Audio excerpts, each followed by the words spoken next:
How to play a YouTube playlist on a continuous loop so your videos automatically repeat after the playlist finishes. Let's get started. First, open YouTube and go to the playlist you want to play. Open the playlist and start playing any video. Now, scroll down below the video and look for the loop or repeat playlist option. Simply tap or click the loop icon to turn it on. Once enabled, YouTube will automatically start the playlist again after all the videos have finished playing. If you want the videos to play in a random order, you can also select the shuffle option. This will mix the videos in your playlist instead of playing them in their original order. If you only want to repeat a specific video rather than the entire playlist, open the video and select the loop option from the video settings, if available. And that's it.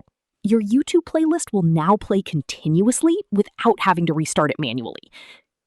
If this tutorial helped you, don't forget to leave a like, subscribe to the channel, and turn on notifications for more YouTube tips and easy how-to tutorials.